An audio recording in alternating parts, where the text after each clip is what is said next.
Mr.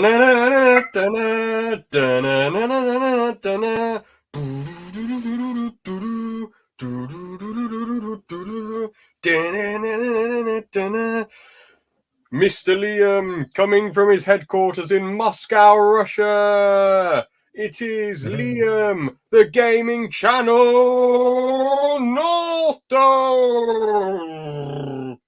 Oh, she accidentally spat on my computer slightly. Oh, fucking hell.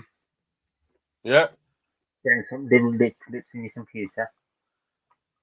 And we've got GC here as well, Mr. GC. Yeah. Mr. I'm always GC. here. TGC. There's never a podcast about me now.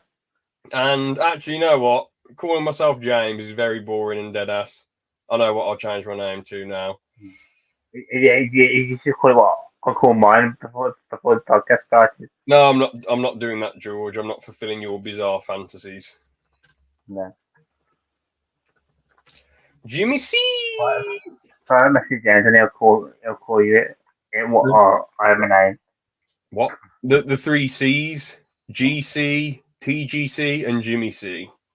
There you go. Yeah. So, anyway, today is the Kingsman podcast, but George wants to do the segments first, which I'm absolutely fine with. There's a new segment to come up, which should be very, very cool. Start with the new segment first, or do you want to go with some of the old ones but leave the Scott James till the last segment? Yeah, we'll start off with my new segment then. So it is called Movies Recently. Well, what was it now? Movies Recently. Most Recent Films. That's it. MRF, Most Recent Films.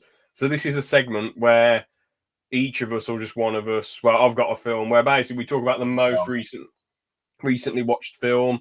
So when we just discuss it, if someone's going to watch it, then we don't spoil it, or we tell them to mute their mic for 2 minutes.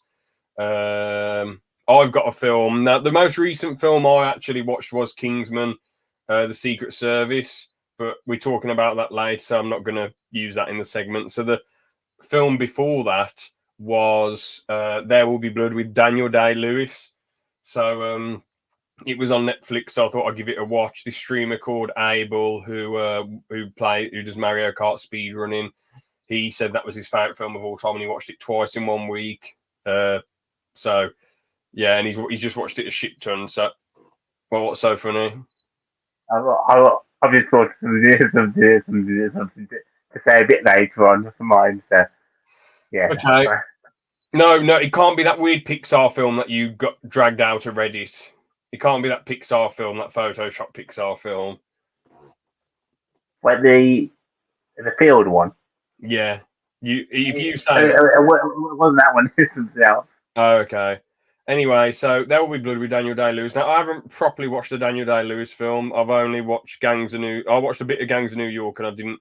He seemed okay in that, I guess. Like, he's meant to be a mad hard man gangster, but I didn't watch much of it because it just took a while to get going. But There Will Be Blood is basically, it starts off where he's in like this hole in the ground, and he's trying to find oil, and silver and whatever, and he breaks his leg, and you're thinking, shit, what's this guy going to do now? So but he somehow climbs out, and then on his back, he scoots all the way back to town. So it shows you straight away that he's such a mentally tough dude. And then the rest of the film is sort of about him like expanding his oil business, and it's set in the Old West, and it's interesting to have an Old Western film where it's not just gunslinging and train robberies. It's actually just about some dude trying to set up an oil business. And throughout the film, you see sort of glimpses of him being a bit mental and weird. But then he finally confesses to this one dude who he thinks is his brother. He says, I hate most people. I want everyone to fail. And he really opens up about how he feels deep down about the world and stuff. And there's some good shocking twists and turns. And the ending is, it's a bit hilarious, but it's a bit mental and weird. Like, it is a bit of a depressing, weird film, but it's worth a watch. It is very, very good. I don't think I'll be revisiting it anytime soon, but it's very, very interesting. I'd say it's a solid, interesting Western. fly. It's very long. It's like 2 hours 38, I think, but it flies by very quick. Yeah, that's all I've got to say about that. It sounds quite a good film. Could be an interesting watch that. Actually. Yeah, you should. I mean, if you can, if you can get it on DVD or watch it on Netflix, definitely give it a watch I as can well. find it on the Fire Stick, probably. Yeah, you should give it a watch. It'd be a pretty good one to review, and I think you'd find him quite interesting, George. To be honest. Maybe you think he's an interesting character, Liam, but I feel like you might be a bit like depressed at the direction the film goes in, because some of it is a bit depressing and mad. But there's something. There's some next level acting in it as well. Some phenomenal acting. Some of the best acting I've seen in a lot of films. Fair enough. Yeah. Fair enough. Different. But George, the floor is yours. What's your most recently watched film? What have you got to say about it? No, I was going to use Jojo Rabbit because it has one of my favourite characters in it. Oh, for God's sake. But I watched another film very recently called Shadow Grave. It's Danny Boyle's first film. And it's basically about a murder. Now, I won't go into it just in case people want to watch it. It's quite a good film, but you need to go in quite blank when you watch it. It's Ewan McGregor and Eccleston are in it, which is pretty cool. Yeah, they are. And they're really good. They're definitely Eccleston. I'll probably try and watch that then one of the days. It does look pretty cool with them two in it. And it's and it's Danny Boyle's first film, and he's the guy who made the Train Spotting films. Yeah. What's it called again? Sorry. Shadow Grave. Oh, that's right. Yeah, you said Okay. Yeah. Okay. Yeah, so it's really interesting, but you have to go in not blindly, because it keeps you very intrigued while watching it to see what's going to happen. But yeah. I won't go that much more into it because there's big spoilers and it wouldn't ruin the film really. Yeah, don't. Or I can go off for a second, and you maybe are you going to watch it, Liam? I don't know. To be fair, I'm just curious as to what genre it is. It's not.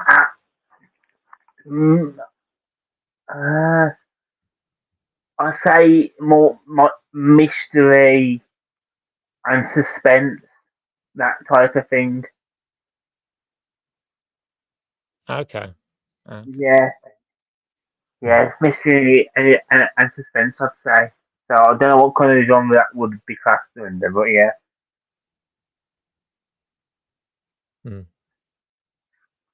But yeah, I think that's about it.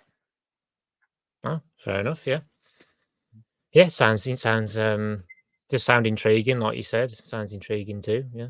So. Is James meeting himself and got so he didn't hear or something? I'm guessing, yeah, but I was only asking about the genre because I was curious. So. I'm trying to get his attention. Yeah, I mean, James, you can come back now if you want. I've just told him in the private. Okay, so come back. Fair enough then. Yeah. Now, like I said, I only wanted to. I was only curious about the genre that the film. What type of genre the film was? That's what I was curious about. Yeah, fair enough. But yeah, Danny Boyle seems like a solid director. I know he did 28 Days Later, which everyone says is like phenomenal. Have either of you seen that or? No, I've heard of it and I've seen like clips of it, but isn't it about like it's like a zombie apocalypse, isn't it, or the aftermath? Yeah. So I don't know whether it'd be my sort of thing. That's the only thing. I don't know. George, if that was actually the most recent watch film and you were going to be cracking some staff jokes, I would have been like. I might try and do that next time. No, as long as you actually give an objective review about it and don't just make some silly jokes, then yeah, fair enough. I just well, the genre, it's more of a comedy. Ridiculous, absolutely ridiculous. Should I go on? Oh, I thought on to Liam. Liam, what's your most recent watch film on? Well, I was going to say at first, like it's boring because my most recent one is Kingsman 2, which I watched today. But I guess if I'm like doing what you did, James, because you said your most recent one was it Kingsman 1 or yeah.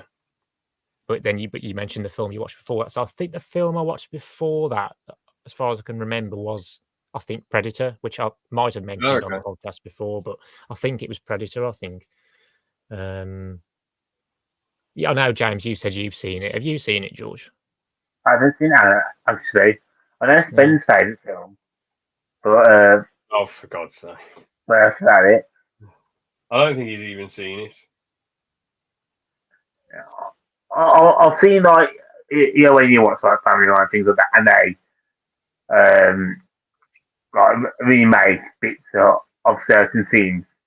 I know I've seen like how they hide from predators, like covering themselves in mud and things like that. Mm-hmm. So yeah, I've seen little bits and pieces like that. But that's about it. Okay.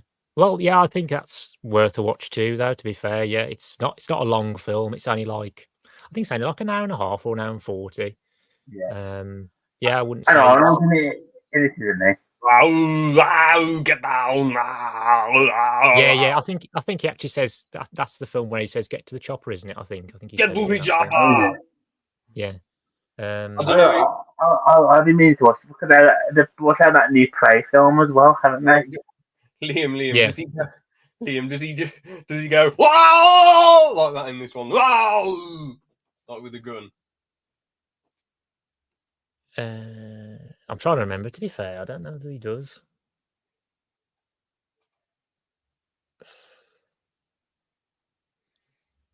I can't remember. I'm not sure. There's one I need to watch though. Total Recall with Arnold in. Isn't there? Oh, I've watched that. What did you think of the three-breasted lady? Oh yes, there were some weird aliens in that. Yes. You went. Yes. 10 out of 10. Yeah. Yeah, there's some weird stuff in it, but I did enjoy it. To be fair, yeah. Okay. When I watched I'll have to give that one a watch. It's been like I think it's been over like 6 years since I watched it, but I do remember enjoying it at the time. Well, would you be up for reviewing that one on the podcast as it's a weird sci-fi film? Yeah, sure, yeah. Oh, cool. But where's George gone anyway? Is he? I wanted to say something, but again.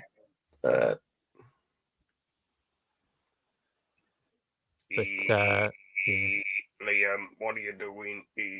George, you absolute twat! You absolute idiot! Instead of unmuting yourself, you just go. Well, you just do what you just did there. Show me what I did. Liam, do you want to show George what you did? I just. I'm not getting involved. I'm not falling for any of that. Yeah, I copy what James. I like to do off stream basically. I don't do that off stream at all. No. Are you sure about that? Yes. Are you sure? I wasn't doing the salute. I was rubbing my nose and laughing, and then Haykill paused it and put a black dot there. Right. Okay. You basically George's absolutely. When people kill a joke, George has basically nuked the joke, nuked all the surface around it, and thrown it into a black hole, and then thrown that black hole bloody into a bigger black hole, and then the universe has collapsed in on that black hole and exploded. That's how much George just killed that joke that Haykill did. That's how it's still funny. It's not funny. It's just you're the only one laughing at it. No, I've seen Ben and Affleck very recently as well. No, Ben doesn't laugh at it, and Aaron hasn't been on the podcast for 20 years, George.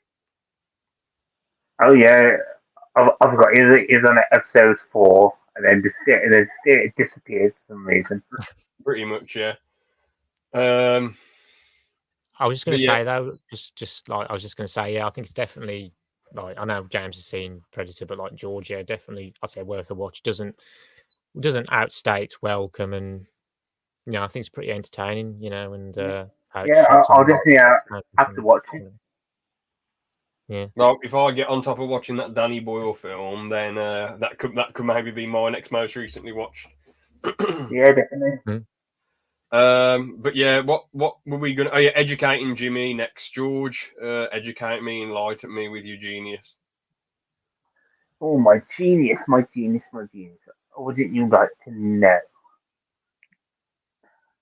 Did you know that the first Daleks in 1963 technically aren't the Travel to the future and probe me. What the hell, George? What was that all about? I'm going to take that out of context for you now. If you want, you can. So in 1963, you had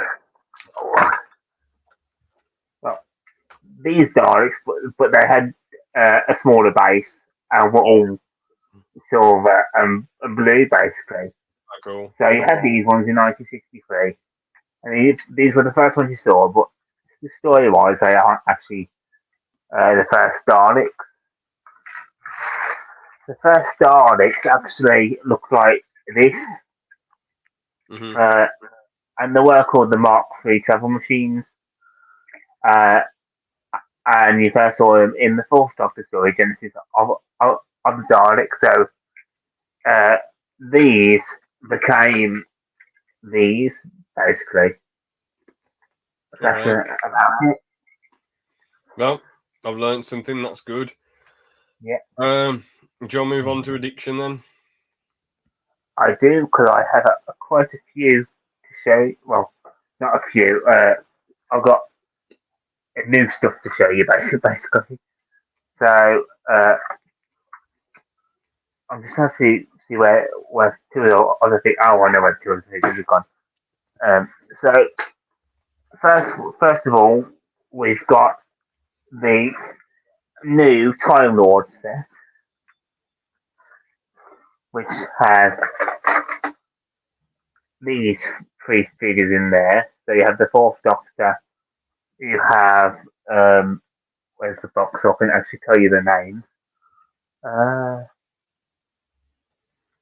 I don't know. I don't know where that's gone. So you've got basically the Time Lord President. You have the Fourth Doctor, and then you have another Time Lord, basically. So okay. you got them, and then I have ones that I've only got today is the Necros Dalek set, which come in a pair. They look like quite that. pimped out. They look quite pimped out. Yeah, well, they're called Necros Daleks in the Sixth Doctor story, but then when you see them next, they look like this, with the golden eye and the golden sucker, and they're called the Imperial Daleks. Because they are the most pure Daleks when they're facing the Renegade, which look basically like this. Mm-hmm. They're more like they look more like the Genesis Daleks, but these ones are the pure Daleks that we're trying to get rid of the Renegades, basically. Yeah. So yeah, how much do you think them two sets cost me altogether? I'm gonna guess £41.50. Okay. Liam? I'm going to say £32.50. The answer is £47. Hey! So James was literally closest. But I do have the two newest sets, which is History of the Daleks 15 and History of the Daleks 16/17 coming tomorrow. So those will probably be in the next edition. Fair enough.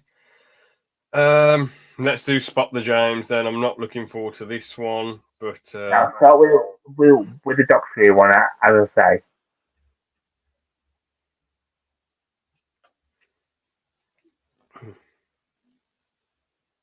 Can we get them off? yeah, 1 second, 1 second. Oh, for God's sake! All right, I've got the Doctor one up. I've took a small glimpse, like in the corner where I tried to avoid it, but I did see you sent them in the wrong order. But there you go. Oh, well, it comes up different for me. Okay.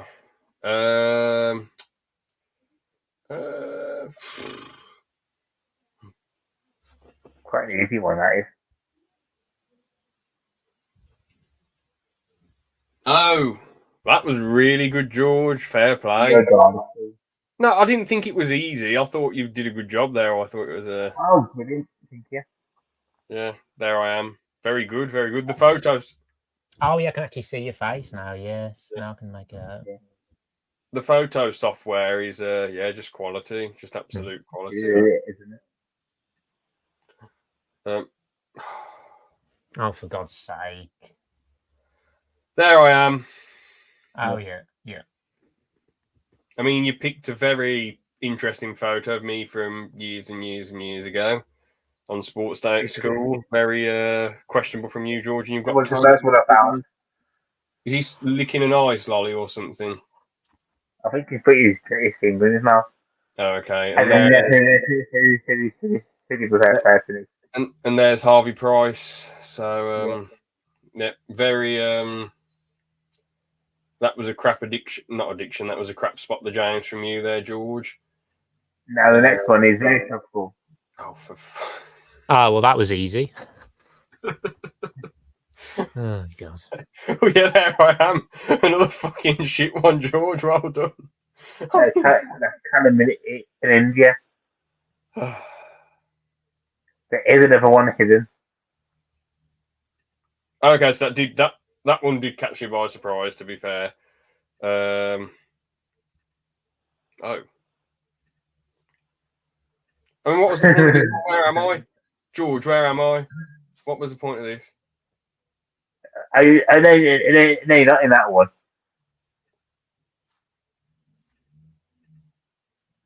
Basically, I know one with the cloud that made you very, very tiny. That it's hard. It's even hard for me to see where I put you now. I can't even see it now.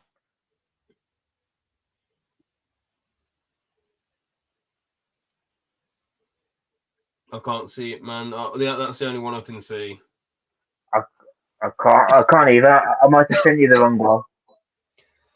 Well, there you go. But that top one's brilliant. George is absolute nonsense. All right, then let's move on to the Kingsman movies. So, can I go first? What I have to say? I sort of wanted to just set the scene quickly with the. All right, that's fine. Just with the start of the film.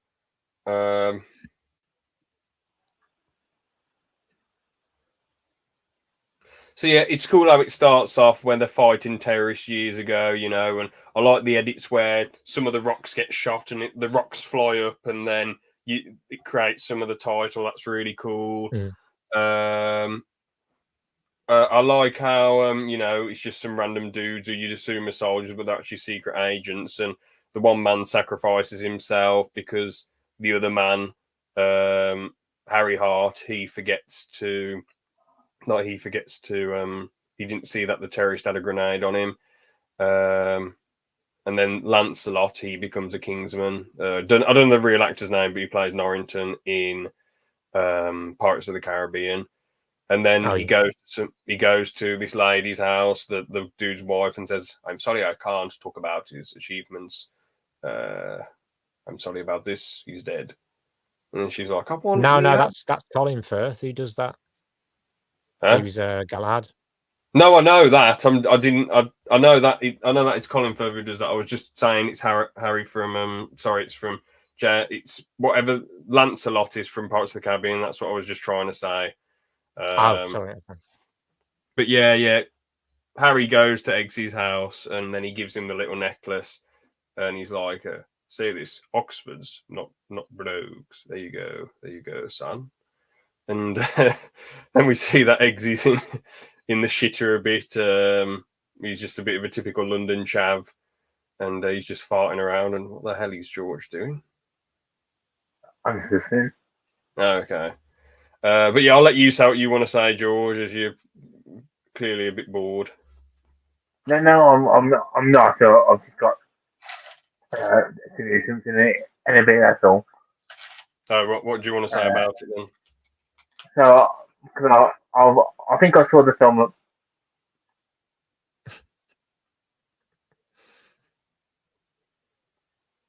George, what do you want to say? So what I want. Well, anyway, I'll take the floor then.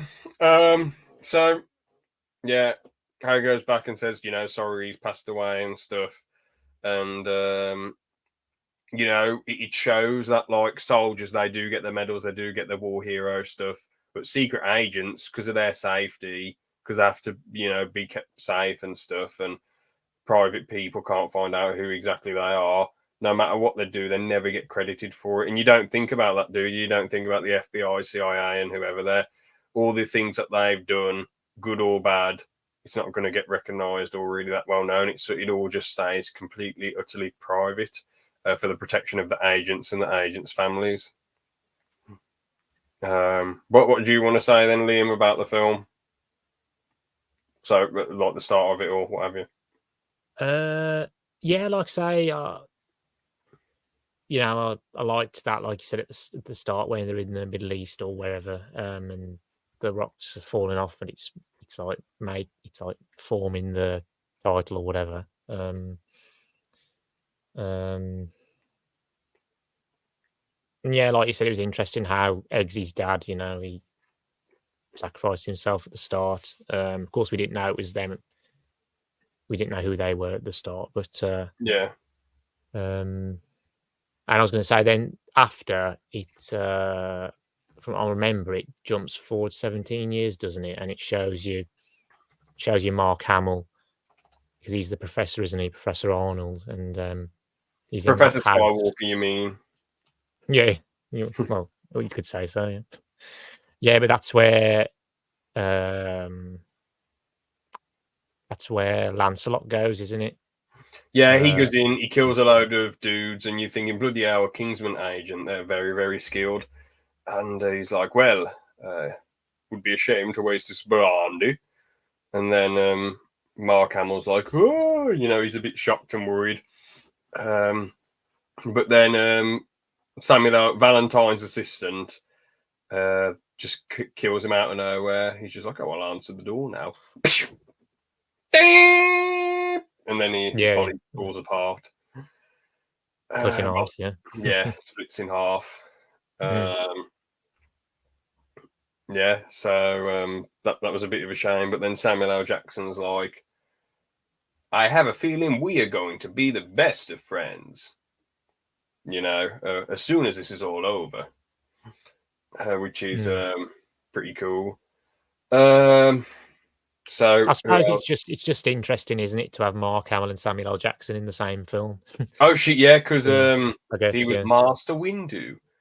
And, because they don't star in a Star Wars film together, do they? Well, apart from the Rise of Skywalker, where they're all going, Ray, do it. Apart from that, did Samuel L. Jackson, was he one of those voices? Then was he? I swear that every Jedi was like that, weren't they? Maybe he was a voice then. Yeah, I don't know. I guess, but he wasn't physically there though. Yeah. So, but yeah, I never thought of that with both them being on camera at the same time. But the thing is, Samuel L. Jackson, he's he doesn't look his age, does he? Well, Mark Hamill, he doesn't look like the same person that was Luke Skywalker all those years ago. He looks like a completely different person. Yeah. Samuel L. Jackson's actually a bit older than Mark Hamill as well. It's crazy, isn't it, man? It's absolutely mad that Samuel L. Jackson being in films in like the early 90s, he still seems the same. Well, Mark Hamill, he just he seems like he's completely changed. Nothing wrong with that. You can't help how you age. But yeah. Well, we'll let George say what he wants to say about the first part of Kingsman. So I saw these films. I think I'm probably the only one out of us got. I actually watched all these in cinema. Yeah, I didn't see any of them in cinema. Yeah.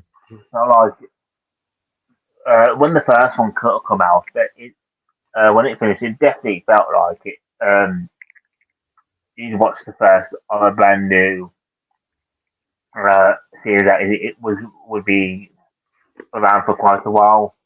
Like if you watch the first Bond movie, that kind of thing, like you're watching some that was going to be quite big and massive, which it has been, but with the other two, the second one definitely wasn't as good as the first. Like I said, I think the third one, being its own story, I do like aspects of it more than the second one, but you can't top the first one. And the characters are all really enjoyable. I didn't like in the second one how they basically killed everyone off, basically.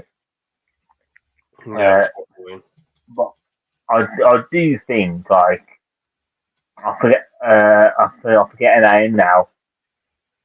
The other agent with an exit. It's supposed to be dying it. Roxy. Yeah. Now, my theory is I don't think she's dead. I do think there'll be like a big reunion in the fourth one. Well, the thing is, when you get shot with a rocket launcher point blank in a mansion, I don't see how you survive that. But if you're in a secret mansion,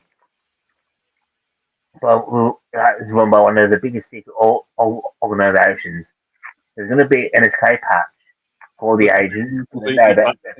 The building completely collapses. Yeah, because then there'd be tunnels underneath the actual building that go to a safe house somewhere. No. I think there could be. No, I don't know. Anyway, we can talk about that when it comes round to the second film. But I was going to just talk a bit about Valentine before I talk about the rest of the film. I feel like he's quite an entertaining comedic dude. I like how he's so scared of blood and worried about, violence of any sort. And like but the cool thing with him is that he's the hero of his own story. He's not just doing all this bad stuff for the sake of it. He's like, humanity's a virus and that we need to sort it out. And I'm just going to pick my rich mates or people I think are worth saving and then let everyone else kill each other. And the funny thing is, it's mad how society in that film pretty much fell for his nonsense, like free internet for everyone forever. It's like, come on, how can you fall for that? I know, yeah, like everyone's basically fell for it. It's crazy. But the thing is, in his mind, this is saving the planet. This is him being the hero of his own story, which I really like. That I find that quite interesting. He's trying to achieve something positive. He's not just, as Michael Caine says.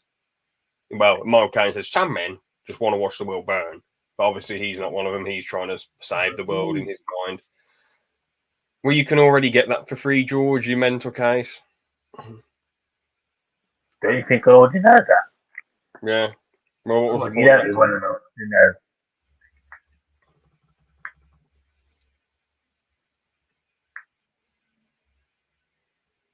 Well, anyway, I'll just leave this here. So, yeah, it's cool how he's the hero of his own story. And there's some good foreshadowing though with Arthur. I just want to talk about him quickly. I know he's not in the film a shit ton, but there's good foreshadowing with his heel turn now when Harry says, "Well, Lancelot is dead," and then he's like, "Please pick a more suitable candidate this time." And then Harry's like, "Well, he wasn't that bad, was he? That chap?" And then he's like, "Well, he saved my life." And then he's like, "Well, he wasn't one of us, was he?" And it's like, for God's sake, it's just, but it shows that the character's a twat deep down. But yeah, Harry's arc of repaying eggs is absolutely fantastic. I find that very interesting, and it's cool how he just wants to get like a regular Joe in rather than an aristocrat, and see how a regular Joe does in comparison to more of an aristocrat type person.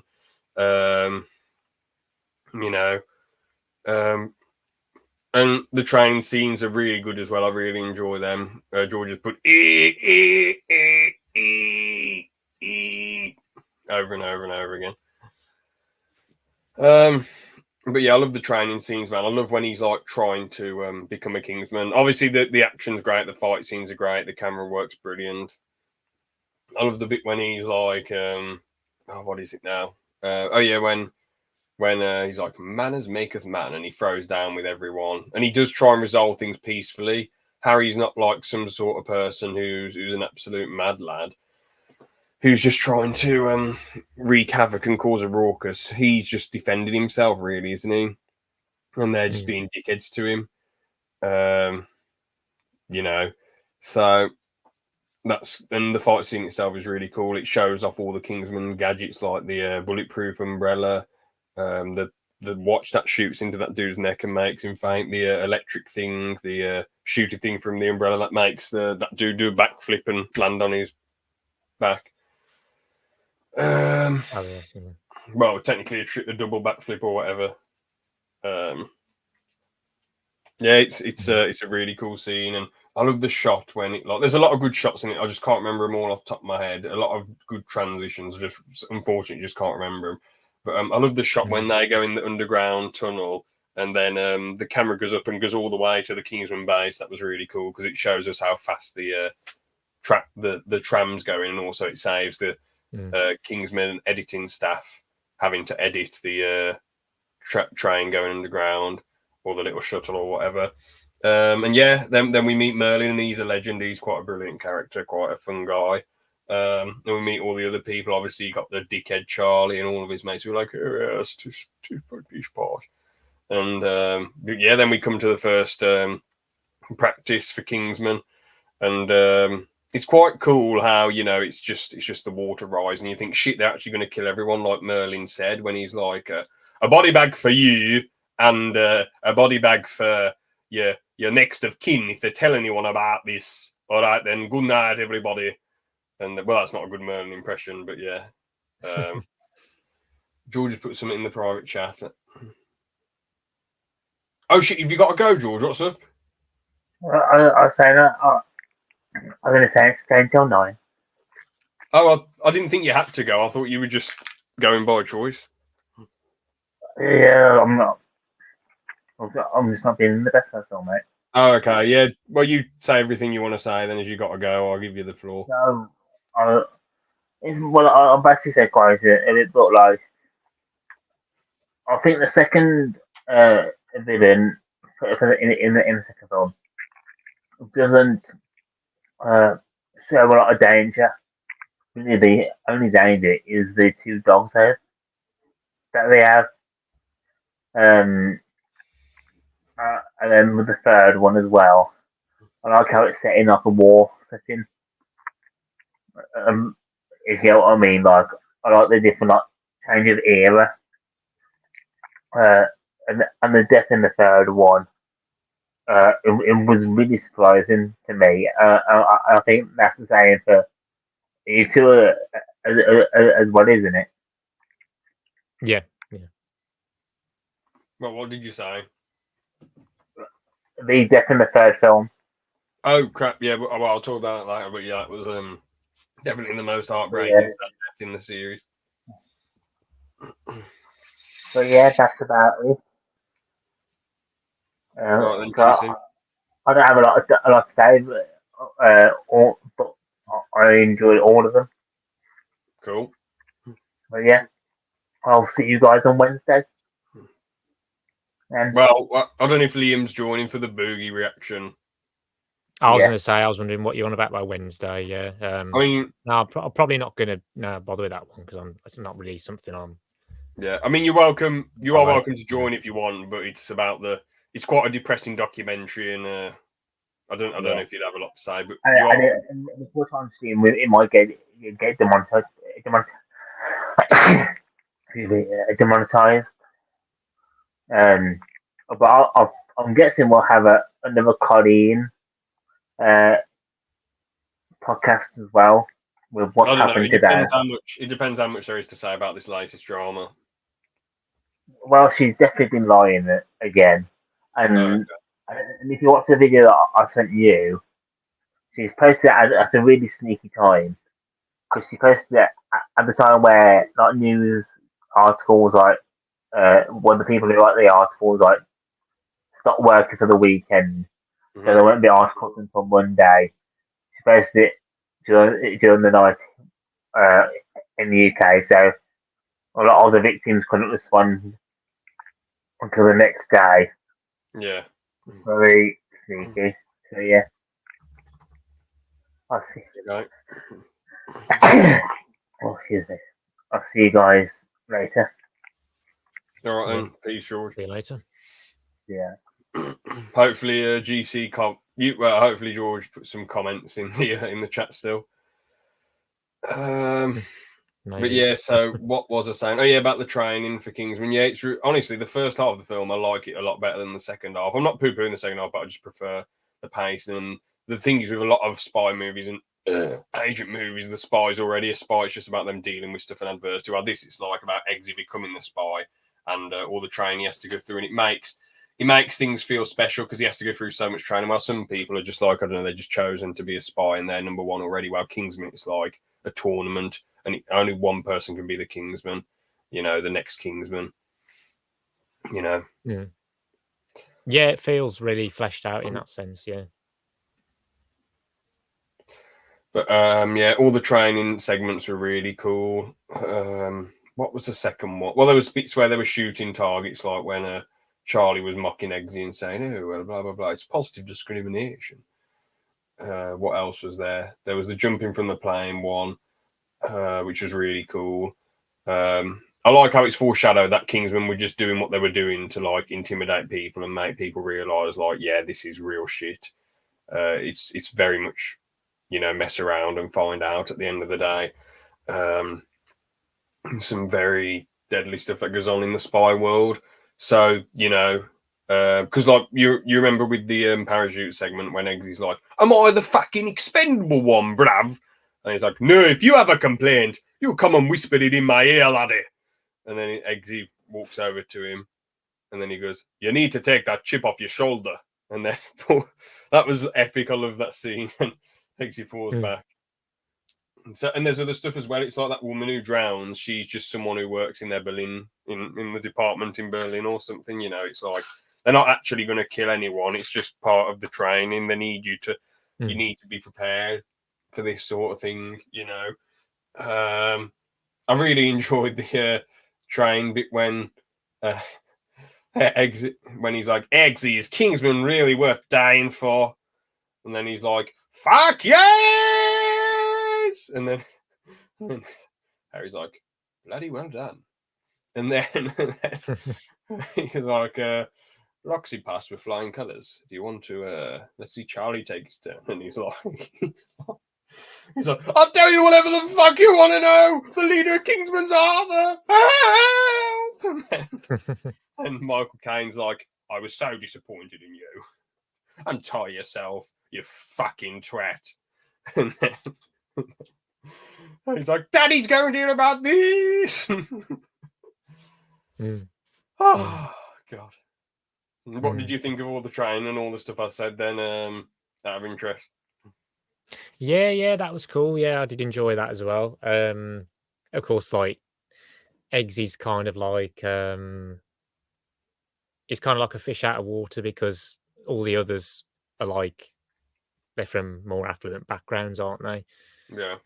Whereas he's the only one who's like sort of, you know, working class, I guess. But yeah, like I say, I thought that was cool. It was just interesting as well. Like, you know, like they all found, like in the first challenge, they all found or they figured out like they had to use those breathing tubes or whatever it was to have an unlimited air supply. That's a really good Oh, what were you point. gonna I was just going to say that's a really good point, but that actually wouldn't work in real life because it would only work if. So say you've got the toilet here, and then you say if you were underneath the toilet, then you'd be able to breathe, but all the toilet would be flooded, so it wouldn't work. You just drown. You just be breathing in water because it's all flooded because the water's over the top of the toilet. So he tried to say it's Yeah, I basic, suppose, yeah. but it wouldn't work. It'd only work, I'd say, it'd only work if the water was below the toilet seat. But once the water gets over the toilet seat, it wouldn't work because the toilet would be flooded. The pocket of air that you want would be filled with water, you know, because the whole room's I flooded. guess so, yeah. I guess, yeah. But no, it's a little flaw. Like it's in, you know, it's interesting. Like I didn't realise it was false first time. I had to look it up, but then I realised, oh, okay, it's just Yeah. And to be fair, yeah, I didn't really think about it too much, but yeah, but yeah, I thought because most of them did that, and then Eggsy was trying to find a way out, wasn't he? Because I think they'd taken all of the breathing tubes or whatever, yeah, and then he decided to like, or he figured out that it was a two-way mirror, so he yeah. kept punching it till it. What did Charlie mean by he's seen loads of two-way mirrors? What does that mean? I didn't get that at all.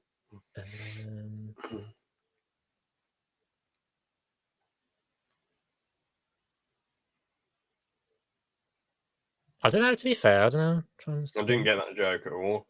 I don't know if it means that he goes to loads of pubs all the time and he's always in the toilets or something, or he's doing cocaine in the toilets and he's in front of a two-way mirror. I don't know. Or I don't know. I'm not sure. I don't know whether he's meant to be making fun of his appearance or what. I'm not sure. To be fair. Oh yeah, like he keeps checking that in. I don't know. So it might be. I'm not sure. To be fair, I don't really know myself. Have you just seen the latest comment? Yeah, I mean, yeah. I'm not even getting that up. But someone's put some of the best movies MIO. I mean, I wouldn't go that far. Third Callum. I'll just call you Third Callum. I'm not getting the bloody picture up. But no, I wouldn't go that far because I mean the first one's phenomenal. Well, great. The second one's like average, and the third one's average overall, I'd say. But yeah, and then the final test. I was going to say, isn't that commenter George? That's what I was thinking anyway. I'm guessing I'm guessing. Looking at the profile picture as well. Yeah, because didn't he? He sent that to the Discord. Yeah, I'll ban the user then, ban that account. I thought it might be some random Callum's Corner fan, but yeah, it probably is just George being a tease. I'm guessing because he has loads of accounts, doesn't he? As we know. But yeah, the final test, that was like the easiest one physically, but mentally it must have been quite difficult, you know. Oh yeah, shoot the dog, yeah. Yeah, you got to basically shoot your dog, and then Eggsy's Michael Caine's like, shoot the dog. And then he points a gun at Michael Caine. I'm like, shit. Then he said, pass me the gun, Eggsy. Pass me the eggy gun. But yeah, and then and that's that really. Then he's like, I knew you couldn't do it. At least the girl's got some balls. And that, it doesn't bother me because a Kingsman agent must be able to follow orders, but like, it is a bit dumb, like, oh, shoot a dog, well done. But I suppose you're not actually shooting a dog. You're like doing what you're showing Kingsman that you have the strength to do what needs to be done. Yeah. Yeah, I guess there can only be one Kingsman. I guess they must keep doing challenges until someone fails. Or maybe that seems a bit weird, really, because at the start of the film they're both on like a terrorist mission. Eggsie's dad and Norrington, And it's like, well, what happens then? Do they both get picked as agents or soldiers? But then, as soon as one of them dies, then their training's over and they officially become like Lancelot. It just seems a bit odd, really. I don't know. Yeah, from what I gather, I feel like it was their last. It was their last like challenge or something. I think. No, but the challenges aren't really dangerous. They're just like fake dangerous. If that makes sense. I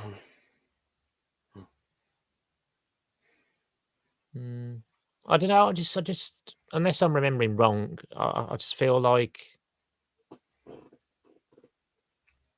hadn't Eggsy's dad, hadn't he not become a Kingsman yet at that point, or was he already one? I don't know. No idea. Sure.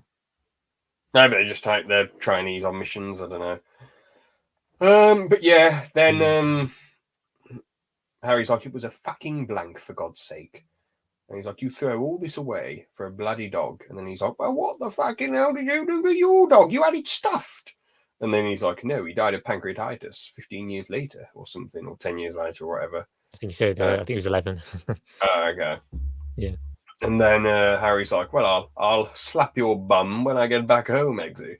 But I've got to sort this fucking mess out. I like the scene where Harry and Valentine have a little chat and he's like, thank you for the happy meal.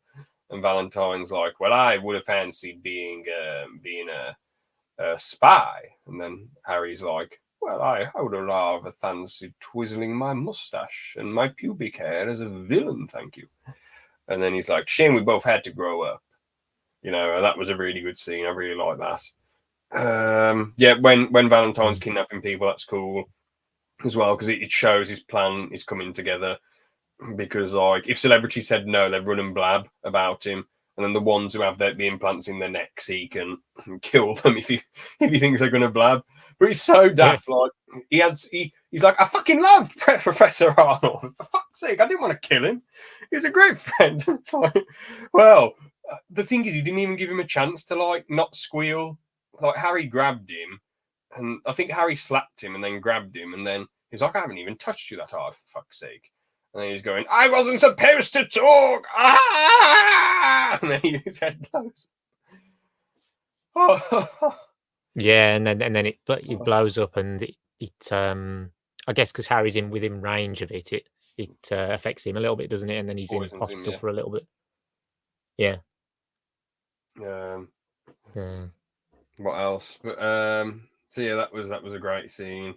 And yeah, obviously the church scene was absolutely phenomenal when Harry's thrown down all the camera movements, and the guitar, yeah, with the camera. That was brilliant, you know. Yeah. I don't know how they pulled those off in real life. I've got no idea how they did those camera movements in real time. But it was really cool. The soundtrack was brilliant. And right, George just joined and then put something in the private chat. I banned you because you had a stupid name, George. That's why I banned you. See, I was right. There you go. You had one of the daftest names there. I didn't want to. I'm not having a name like that show up on the screen. Mm-hmm. Anyway. Yeah. Yeah, I think that fight scene wasn't that done in one shot. I don't think it was actually one shot, but it was made to look like that, I think. Yeah, it wasn't like 1917, but it was edited to look like that, definitely. Yeah. So. And I love how Valentine's like, no, they're all fucking killing each other. I did nothing wrong. They killed each other. Yeah, because of your SIM cards. Yeah. It does seem like the Kingsman universe, though. I know I mentioned it before, but why would everyone be this gullible and fall for it so easily? Surely there'll be a lot of people who are like, you know, this is just the establishment trying to screw us over. Don't accept those cards. And wouldn't have all the businesses gone shut down if everyone has free internet forever? You know. Yeah, it does feel like they gloss over things like that when it comes to the writing. To be fair, just to progress the plot. Yeah. And if every internet had shut down, once all his chips have exploded, or once they once he oh wait, no, they would have had free internet forever because he would have took his hand off. So then they would have still had free internet without their brain getting really angry. But I guess they would have shut down the project after like a few months or something. Like the government actually, no, all the government got their heads blown off, didn't they? Oh shit! So I wonder how this got resolved. Maybe everyone just had free internet forever then. I don't know.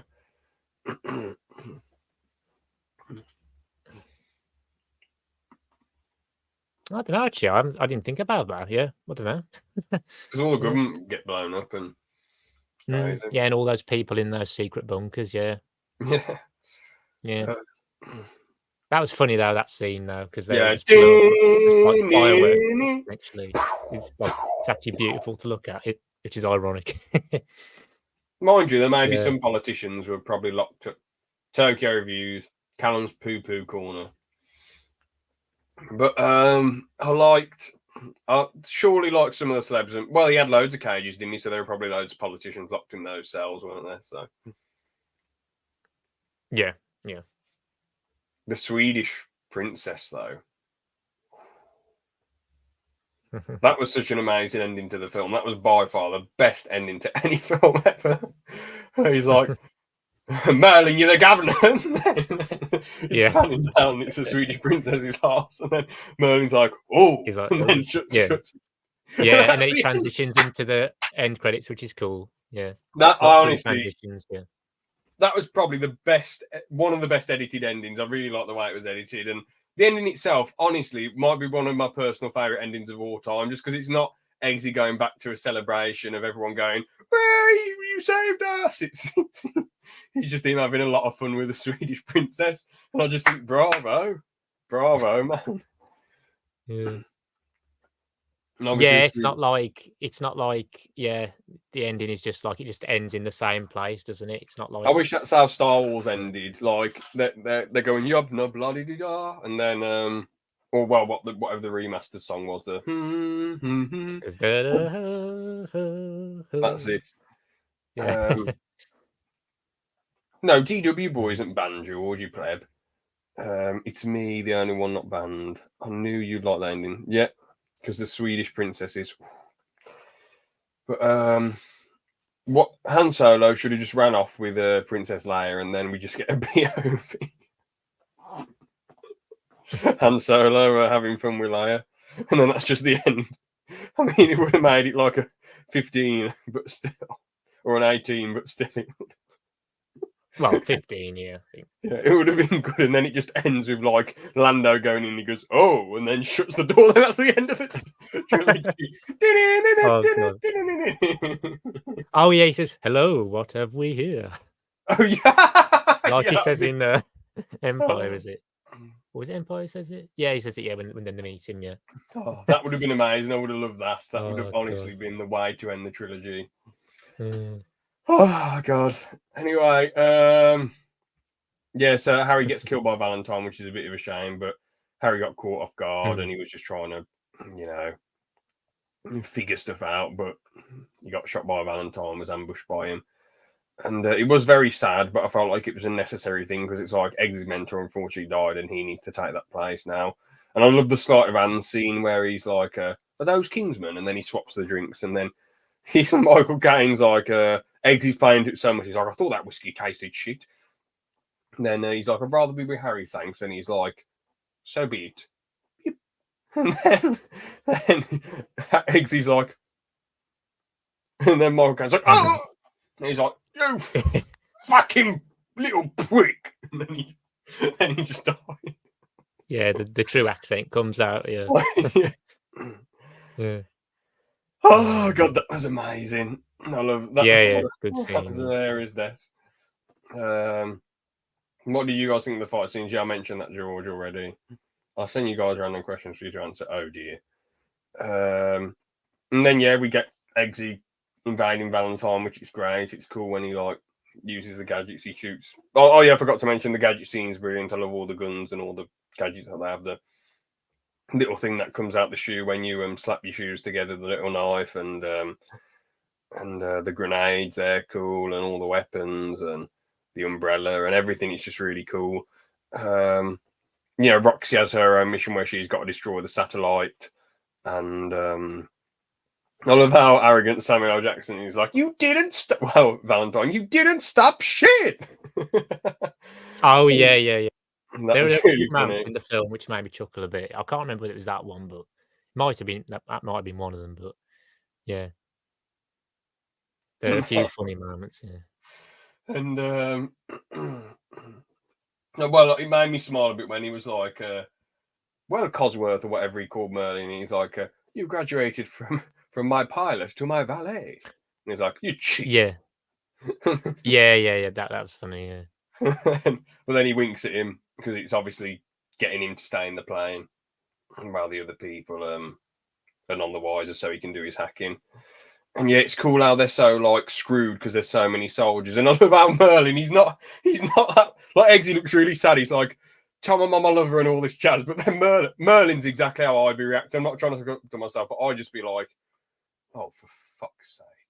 Like if I saw a bunch of soldiers running at me with guns. I just love Merlin's attitude towards it. And he's like, oh god. He's just like, you know. And then he's like, Merlin, I'm fucked. And he's like, so am I. I just love Merlin's attitude, how he's just so nonchalant about potentially getting blown up with a rocket.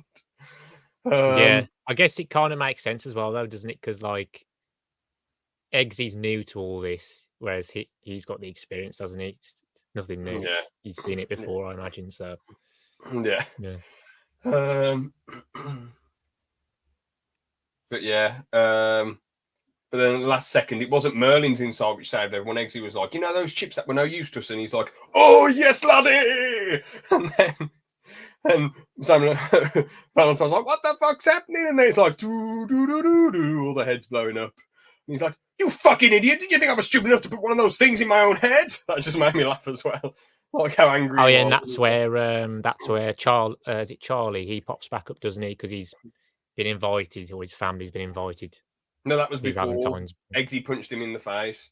Yeah, I was just going to say that was before Yeah. the heads ball blew up. But yeah, he that got was good. to get his own back on him. Yeah, I suppose. Yeah, And it's nice how well, it's interesting how he really would have been the shittest Kingsman, and he was Arthur's pick, you know, because he would have just been dog shit, wouldn't he? Because Arthur ended up being a bad guy, and I'm pretty sure he was Arthur's pick because he was like, I was so disappointed in you. Yeah. But yeah, it's cool because like all the soldiers surrounding Eggsy, and yeah, it makes sense. Like he can't. They could have wrote something stupid for him to just slow down time and shoot them all, or something stupid happen, but instead they did the logical, interesting thing, which was blow up all their heads with the chips, which was really cool. So that was cool. And then we have the final fight with Samuel L. Jackson's leg knife lady and Eggsy, which was great. And with that song as well. What's it called? I know, Baby Give It Up or whatever it's called. Yeah. Oh yeah. Yeah. And then Merlin's like, yeah, baby, give it up, baby, give it up. Tune. Yeah. But yeah, it was quite funny, and they both say, he's like, Giselle, kill him, and then Merlin's like, Exit, hurry up! Yeah, he says that a few times, doesn't he? Like, yeah. Because they're just taking their time in a sense. Yeah. But it's cool how ready to fight each other again. It's cool how Eggsy wins in a tactical way. It wasn't like it wasn't like it was a technical. He probably wouldn't have beat her in an actual brawl because she has the knives on her feet, and she's such an experienced combatant. While Eggsy, I mean, I guess he's good with guns because he was trying to train for the Marines, but he's probably had some Harry training. But he wasn't like that good, so it makes sense. You know, he's not going to beat her in a proper technical fight. So he just sliced her with a shoe, and obviously that was poison. Very smart. Yeah, then he throws his shoe at Samuel L. Jackson. He's dead. Eggsy, he throws up. Yeah. Yeah. Oh yeah. I've watched the post-credit scene in the first one, and it was really cool. He goes back to the Cockney twat. Oh yeah. Well, they're all Cockneys, but you know what I mean. He goes back to his mom's husband, Dean. That's it, I think. And then he fires a glass at him, which was hilarious. So that was cool. And I think the third one, I can't remember it exactly, but you showed me it, and I think it had a certain historical figure, George, who you do some memes about. And I haven't seen the second one. There's no post-credit scene or whatever in the second one. Oh, there's none. Okay. Have you watched? You've watched the second one, though, haven't you? Yeah, I You- didn't you bother. I haven't didn't know they did post-credit scenes. So even though I watched Kingsman, I mean, like you watched the film, though, didn't you? Yeah, because yeah. you said, didn't you? Yeah, that's right. Yeah. Yeah, I have a feeling they didn't do it one for the second one because maybe they thought at the time that would be the last one, and they Yeah. weren't maybe setting up a third film. Mhm. I'm guessing. I don't know. I think that might be why there wasn't. I had to Yeah. guess. I was going to say as well, though, like that final sequence at the end was cool. Like when he fights her and when he's fighting all the soldiers beforehand. The only thing, the only little sort of gripe I feel like I have is how skilled Eggsy is at that point, and when he's fighting against them all, I can't help but feel like, as cool as it is to see, and he will have had some training. I just kind of think, I don't know. I kind of wonder, like, how is he already this skilled though, already, and whatever. I don't Well, know. I'm not sure how you feel about that. he had his marine training, didn't he? And the Kingsman shit was over months. It wasn't like it was over a week. It was done over months. Maybe, yeah. I was kind of thinking like maybe like he's done some more training that we wouldn't have seen. So Yeah. I guess that But it's a makes little sense. bit weird. It's a bit weird, but it would have been a bit boring if he just got shot by the soldiers and then that was the end. Yeah, definitely, yeah. Or Merlin could have gone in and gone, freedom! And just shot Samuel L. Jackson and that would have been the end. Yeah. Merlin had gone Scarface, that would have been cool. But Yeah. knife Yeah, legs were I cool. suppose, yeah. Yeah, I suppose certain things get cut out, like if they did film anything for like pacing and whatnot and whatever. So yeah, but I guess that's it really. That's the Kingsman film. The first one. I'll give it a 9 out of 10. I'll probably give it.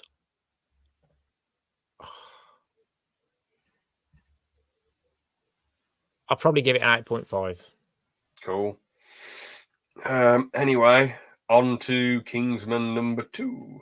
I don't know if I'll honestly have as much to say about Kingsman 2, but yeah. So at the start, it's in my opinion very over the top with the action scene, and it's just a bit bonkers, really, with Charlie just coming in and being like, "Fuck you, Eggsy," and they're throwing down. I guess it's a kind of fun scene, but Eggsy doesn't care that his taxi driver gets like shot in the face, doesn't he, or whatever. So I guess, yeah.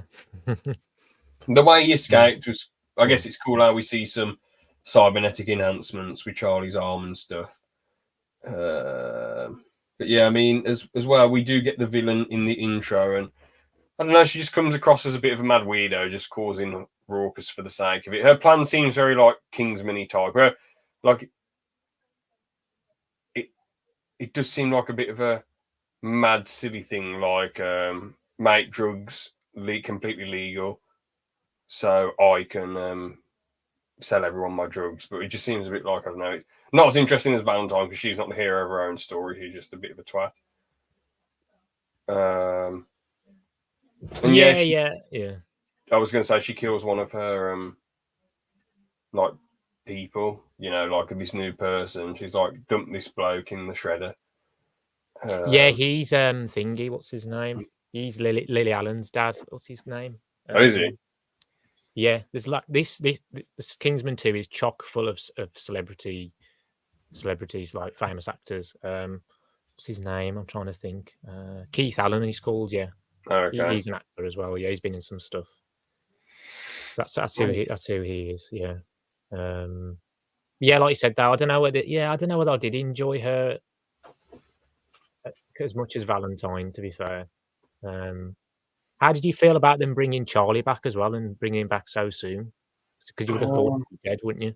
Yeah, he was in like the first scene, wasn't he? I mean, Mm. yeah. The thing is, he's like, how would have that woman got to the base to rescue his body to like attach a robot arm and stop the bleeding? Because if you lose an arm without medic, like if your whole arm gets blown up, you're like, you're not going to live that much longer unless you got medical attention. So Eggsy would have had fun with that Swedish lady, and he would have been bleeding out. It's not like anyone was with Charlie, so it doesn't make sense how he survived that. But there you go. But I guess in the Kingsman universe, they can really survive anything because they bring Harry back, which I thought was stupid. I suppose they introduced that way of bringing them back, don't they? Which is how they brought him back. Yeah. I mean, what I would have done, I would have made a prequel where you just follow like Harry and Merlin and some other people, and they're just doing Kingsman missions or something. And George came up with an idea when I was telling him about this on the way to a pub. He was like, "Yeah," and then they could have a villain in one moment of the film where he comes back in the third one, and that's who Eggsy could fight in the third film. I was like, yeah, that would be a good idea, but obviously they made the third film a prequel and the second film, which is pretty average. Because the thing is, if you want more Harry Hart, you need to write a prequel. It's like John Marston at the end of Red Dead when he gets shot to death by the FBI. Like, they don't just magically bring him back. You get a prequel where you get more of his character, you know. So I just think it's a bit daft, really, that they're bringing Harry back from the dead. It just doesn't make any sense. But I'll get into that a bit more later. I thought all the characters getting bombed to death straight away was stupid. I thought that was horrendous writing. That's an absolute... Like, they're wasting Michael Gambon. That was ridiculous. And they just kill off Roxy like that. It didn't make me shocked or sad. I was just like, this is rubbish writing. What on God's green earth was this? This is just sappiness. And then they're comedic about it. Like, Merlin's just emotionless, and then he's like, let's go shopping. No, he's like, let's drink first. And he's like, let's go shopping. And it's like, I get that Merlin cries when he's drunk and stuff, and he's got to try and keep a stoic agent persona on all the time. But come on, it's a bit stupid. Like, it's just saff. It's just silly. Like, they're trying to tell jokes after all these characters died. It's just absolutely just dog shit saff writing. Yeah, I agree with that. Yeah, as well. Like, just killing them all. I mean, I think the only character he was killed off who was in the last film was Roxy, wasn't it? I think. Yeah. Michael Gambon wasn't in the last one. Yeah, that's right. Yeah. Yeah, I thought that was a bit stupid as well, though, like you said, and how they killed her off. Yeah, she was in a fair bit of the first one and played a significant part, and then she barely got any screen time in this one, and she didn't get to like have her time to shine in this one, did she? Or maybe even fight alongside Eggsy instead of whoever, you know. And now I think about it, she could have replaced Colin Firth, couldn't she? Perhaps. Yeah, exactly. It would have been great if she did. Yeah, that would have been different, definitely. Yeah, but unfortunate, really. Yeah. That's the thing, though, isn't it? The villain, she bombed all of these locations, didn't she? Like, she bombed the headquarters, she bombed the tailors, and there were a few other places, weren't there? I can't remember what they were, but don't know whether they showed them. They bombed Eggsy's dog and his friend, which was a bit sad. Oh yeah, that's it. They bombed the house or whatever, wasn't it? Because that's right. Yeah, I didn't even think about the fact that they killed the dog, but then they instantly brought back replaced the dog with the same breed. Yeah, crazy. You know. So yeah, and this was all while Eggsy was meeting the Swedish princess's family, wasn't it? Yeah, having dinner with them. Yeah, that scene was a bit funny when he's like telling his mate to stop, but it's while he's at the Swedish dinner. Yeah. And also, I was going to say, like, loads of missiles being launched at the UK, that would have just started a world war. So that's shit writing as well. You know. Yeah. To be fair, that's right. Yeah, that was a bit. That was glossed over too. Yeah, bit of a trend with the writing. Yeah. I mean, the thing is, in the first one, I know what they were trying to do. They were trying to get Kingsman's backs up against the wall. But in the first one, they did it really well because Merlin was like, we don't know who's in Valentine's pocket. So it was just basically Eggsy, Roxy, and Merlin versus the world. You know what I'm saying? So they could have wrote something a lot better than what they did. As well, I was going to say, it looked stupid when they first went to America and the statesman just dispatched Merlin and Eggsy easily. I get that to get captured, and it was a twist that we have a statesman as well. So with a statesman, it's stupid that they got rid of Kingsman. What's the point of trying to put their backs up against the wall when you're just going to bring a new agency and it's just a bit dumb? But yeah, it seemed a bit silly. Like Eggsy took on a whole military basically in the first one, and now some American bloke who smokes weed just whooped him and Merlin easily. It just looks a bit soft. Yeah, yeah, yeah, yeah. Yeah, to be fair, I agree with that too. Yeah, how easily he took them out. Yeah, I mean, I know Merlin. I know we don't really see Merlin like fight or whatever, but like he just took him out straight away, didn't he? And then he took out Eggsy just after. It was like probably less than 30 seconds. Yeah, bit ridiculous. Yeah, to be fair. I mean, you But think then, that yeah. Merlin would be able to hold his own at least, at least. Yeah, maybe we would have been. I say would have got to see something from him that we hadn't seen yet. Bit of a surprise, but no, nope. Bit disappointing there. Yeah, Indeed. yeah. But yeah, I was going to say I do think it's a bit crap that they brought Harry back, but I like the how he's got amnesia, so they have to overcome his amnesia. I like how they brought it. He just showed him a picture of the dog, and like the way like the dog he had. Well, no, he brought in that dog, didn't he? It was some random dog. Oh, some random wasn't it, dog, I and he think? looks like it. Yeah, it looked like his, didn't it? I think that's what it was. Yeah, And then he's like, yeah, because he no, gave it to him and he was holding it, wasn't he? And then he yeah. And pointed he's the gun like, at it. Yeah. no, I looked after him, and he died of pancreatitis at the age of 11 years later. Like that was a really cool way where he how he got his memory back, but still stupid writing. And again, it's like when Agent Whiskey got shot in the head, it's like, oh well, he's just going to come back straight away. Yeah, I kind of thought, yeah, because like I'd only watched Kingsman 2 once before, so I didn't remember some of the stuff when I rewatched it today. Mhm. Yeah. But the scene where Eggsy has to sleep with that other woman potentially, that was a bit weird. No, it was good, but it was like stupid how he was ringing the Swedish princess. Like, I get that he wants to be loyal to her, but it's like the fate of the world's on the line. Everyone's getting this horrible weed illness where they end up being delirious, then they get paralysis, and then their eyes end up blowing up and they just die. Yeah, true. Yeah, true. But and yeah, that I guess the skiing segment was okay. The president being a bell end was a bit weird, but I suppose they wouldn't want America to. Well, they wouldn't want an easy win where the story's just like, oh, okay, well, it's fine now. The president's completely chill. He's just going to give in to her demands.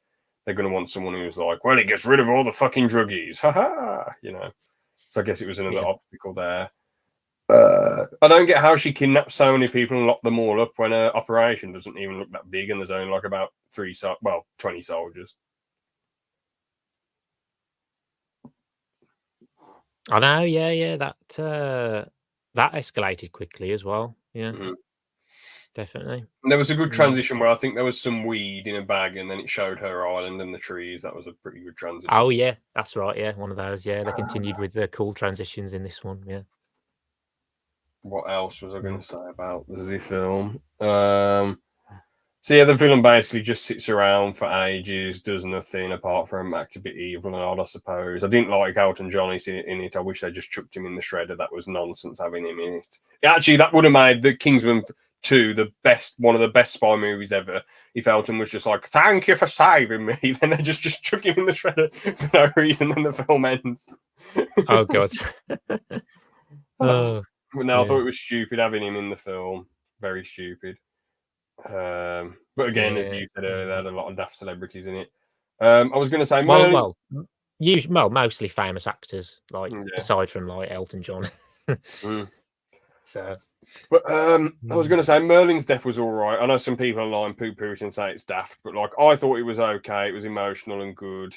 But I would have had it so like Charlie killed him instead, so it would have built more tension for the final fight between Eggsy and Charlie, and it would have actually given Merlin a chance to like shoot his gun a bit, because him and Halle Berry talk about how they're just the computer people behind the scenes, but it would have been nice for them to actually get out on the battlefield, and well, for Merlin anyway, because he wanted to get out on the battlefield and actually throw down instead of just dying straight away. Maybe, yeah, could have. could have made sense. Yeah, I mean, I think having rewatched Merlin's Death now, like even though initially, or at least when you'd rewatched it, and then I remember how he died, and I thought that was stupid. But having rewatched it, I guess it was it was done. I guess it was done well, even though, like I say, ended up standing on a landmine. But I guess the way he went out was kind of cool, I suppose. Take me home, Yeah. country roads, West Virginia. Take me home, country road. Yeah, took a bunch of them with him. Yeah. Yeah. Yeah. I was gonna say. Yeah. Like I say, yeah, I suppose that scene was handled pretty well. I suppose, yeah, that death. Even though it was a shame to kill him off, but I guess it was towards the end. Yeah. Mm. We got like 1 3/4 movies worth of like Merlin banter, so it's all good. Yeah, I suppose. I guess like I guess they just wanted to focus on like just having Eggsy and Galahad, Colin Firth or whatever, fighting together or at least having their separate battles, making that work, I guess. Yeah. I was going to say though, with bringing Harry back, one thing it ruined was a really good scene where Eggsy's talking to his missus and he looks a bit sad, and I thought, damn, that actually hit me quite hard when Eggsy was looking like a bit upset for a moment, and she's like, "Oh, you're right," and he's like, "Yeah." I feel like him dealing with Harry's death and would have been a good struggle for him to have to learn to live with in the film, and we could have had some flashbacks with him and Harry talking that we didn't see in the first film. Yeah, true. Mm-hmm. George put James Elton is my Christian. Well, no, I think his music's amazing. I just think, and I think he used to be a cool person, but just in recent years, he's just become a complete twat. But no, I don't see. Even if he was a cool guy now, I don't see the point in him being in the film. It just seemed bloody daft. And you want to bloody. I just wanted him to get chucked in the shredder in the film, not in real life. You want to bloody go to Chris Chibnall's house and I don't know, you smash the gavel and go, "You ruined my life. You ruined Doctor Who." Georgie. Leave me alone. Actually, Liam, what do you think of all the George and Russell T Davies arguments? What's your take on it? Oh, I was wondering whether you were going to ask me about this. I'd thought about this. Well, I mean, I know you've been having a go at George about it, but I can understand where George is coming from, with the Davros thing, which I think is, like I say, I'm not a Doctor Who fan, but,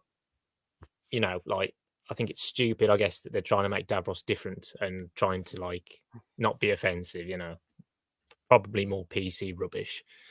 So I can understand where George is coming from, what he said, and I don't really like, RTD's response. I thought that was kind of childish and no, it was some funny trash talk, and he's like, "Oh, poor baby," and George is like, "Fuck you."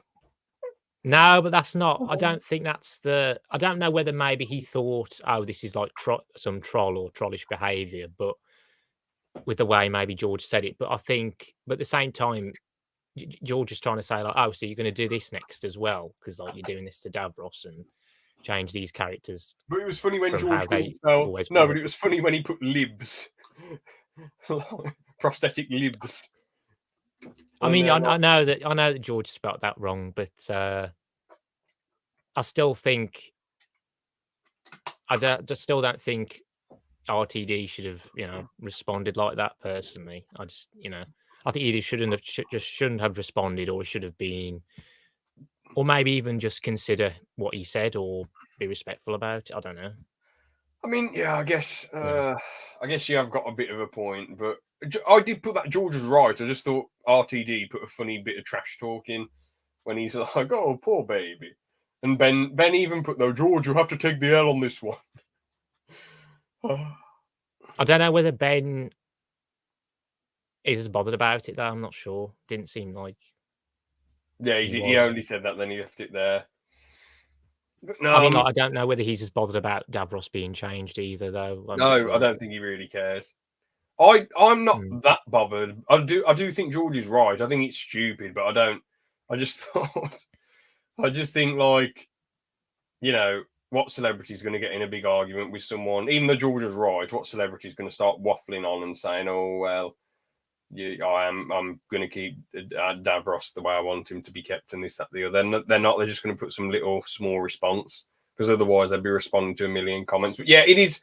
I guess if he's put "oh poor baby" over and over again to loads of people, then I suppose that is a bit pathetic, and he probably should actually try and say a proper response. But I just thought it was when I meant that he wrecked George, I like sort of meant it as like he shut him down with trash talk type thing, with the trash talk type of thing, like you see in UFC and boxing and all that jazz. But yeah, obviously, you know, George was making a better point, and I guess we should be having proper discussions, not just you know, saying "oh poor baby" or some silly response if someone disagrees with you or brings up a valid point.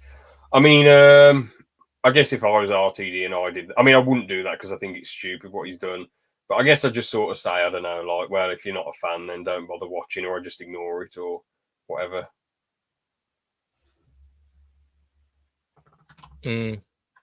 Yeah, like, yeah. I mean, I don't know. That's the thing. I think that, like a lot of people, I just don't like the fact that he's, you know, that he's like sort of almost kind of mocking people who have essentially valid criticisms, you know, valid critiques. Yeah, I guess I can't really argue with it at the end of the day, the more I think about it, because with UFC and silly insults in the UFC, it's to do with the fight and the people having to go at each other. Well, I guess what George is critiquing is film and media and TV. So I guess if someone is coming up with a valid thing, that a valid point that you've fucked up on and made a mistake on, and you're just responding by, like, imagine if someone had said, "Oh, you did this wrong in your video, or I really disagreed with the point that you made in this video," and then I say, "Oh, poor baby," you know, it's sort of, it is pretty pathetic, really. So yeah, no, you make a good point there, actually. GC, sorry, I said Russell T Davis wrecked you. Liam's changed my mind on it. So no, it does sound like I'm just joking around and being daft, but no, I do mean it. Like, you have changed my mind the more I think about it, because with film, you shouldn't be so childish over criticism if someone's making points. Obviously, if George was insulting him and saying, "You're a fucking stupid four-eyed twat," then I understand him putting "oh poor baby," but yeah, when he's coming up with a concise, actual point, you know, he should really just be responding with either his counter argument or just ignoring it or considering it, as you said, not just insult. Well, not just saying "oh poor baby," you know. It's like, yeah, like I say, it's like how companies or whoever might like instantly just take people's comments out of context or label them as this and that, when that's not the case, you know. Yeah, it's just it's just bad. It's basically just, they're just voicing their frustrations at the end of the day, you know, and like, why are you changing this, or, you know, why are you pandering to these people or whatever. So yeah.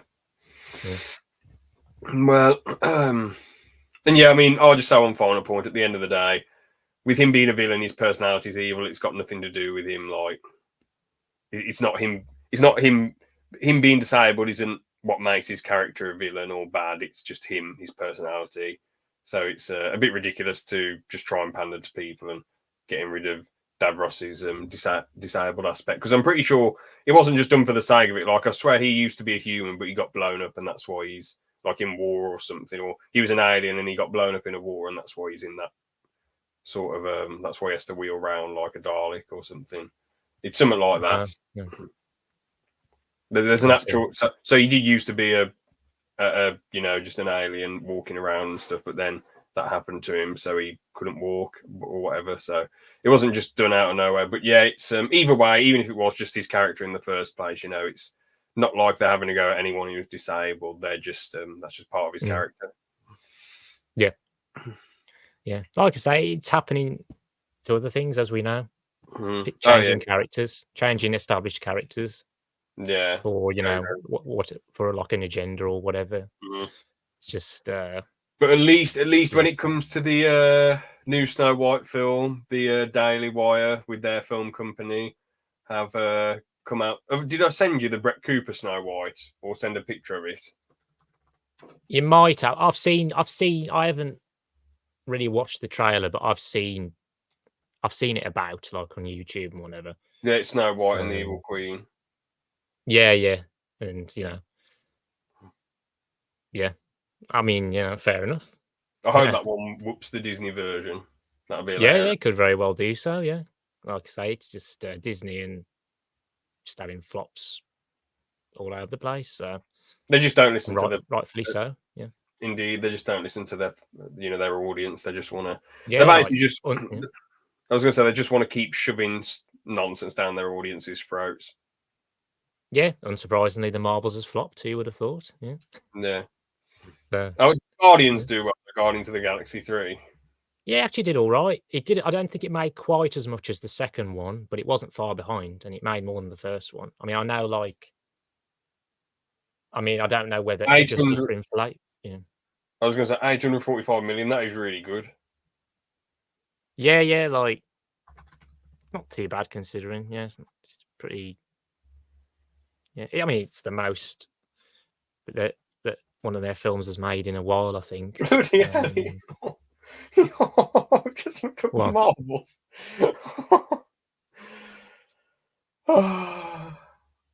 So it says 161 million at the box office, and it says the budget gross was 274.8 million. Wow, that is a complete flop for a massive franchise. Well, they deserve it because it's.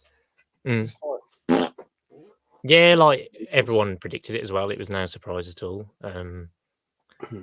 Yeah, I think it only had was it a 45 million opening, which is not very good. I reckon this Ray. I hope the Ray Star Wars films flop as well. I'm not going to see that. It might do. It might flop. I don't know. Unless it's actually good, unless they fix Ray's character and it's actually a good film, but I don't think they will. Well, they might end up doing what people have said, which is she might end up doing what Luke was meant to do, which would be, real slap in the face, wouldn't it? So. Oh yeah, making New Jedi Order. I mean, and Ray would end up doing, what Luke was meant to do or what we wanted to see Luke do. So. George has put MCU flops again. Yep, exactly. But anyway, back to Kingsman. I mean, all I've got to say is Whiskey's a Twist Villain was pretty bad. It was too little too late, in my opinion. I guess it made sense for his character. Oh, you're on about Pedro Pascal? Oh, yeah. Was he called Whiskey? I thought Whiskey was Channing Tatum, the one who took... No. Pedro was Whiskey. Pedro was Whiskey. The Marvel's got lower than Hulk. Yeah, I was going to mention that, yeah. Oh, shit. Yeah. No, I'll look at Kingsman 2 just to be sure. I know that Jeff Bridges was champagne. Jeff Bridges was, and then there was whiskey, and there was. Pedro Pascal was whiskey. Yeah. Oh shit! I didn't realize Jeff Bridges was the head of state. That's pretty cool. Channing Tatum was tequila. Oh, that's okay. That's right. Yeah, he was the one who took Eggsy and Merlin out quickly, but then he wasn't in much of the rest of the film. Yeah, because he took that drug, hadn't he? And Halle Berry was good old ginger ale. Woo! Yeah.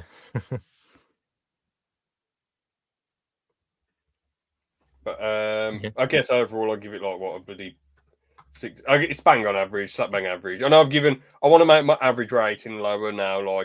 7 out of 10 is above average or good. Now average is just 6 or 6.5. So I'm gonna say 6 out of 10. It was just slap bang average. Yeah, I just want to make some more points about the film. Sure. you know, I agree what you said about some of the writing, like killing off those characters at the start and killing off Roxy. Bringing back Harry, yeah, I mean, I don't know whether they should have done that really. But I do like the amnesia stuff they did with him. I thought that was handled well, and it made for some emotional scenes. What else?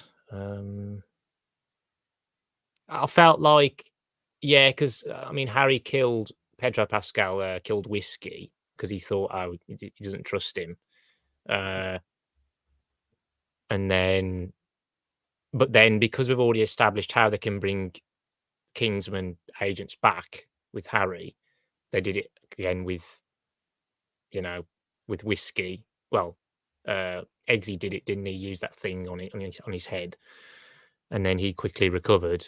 And then literally all Halle Berry had to do was show him the photo of his dead ex-girlfriend, and his memory was back. And then he said about Harry shooting him and about helping them out. So that was a bit quick compared to the fact that it was more difficult to get Harry's memory back. But you know, it was just plot convenience again, I guess. He actually had some cool fight scenes as well, though. Whiskey, to be fair. Yeah, he did. In the bar, and when he's taking out all the soldiers as well before he gets shot. Where he's just like spinning around, shooting them all. And then the final fight, I guess, the one-shot one in this film with Harry and Eggsy.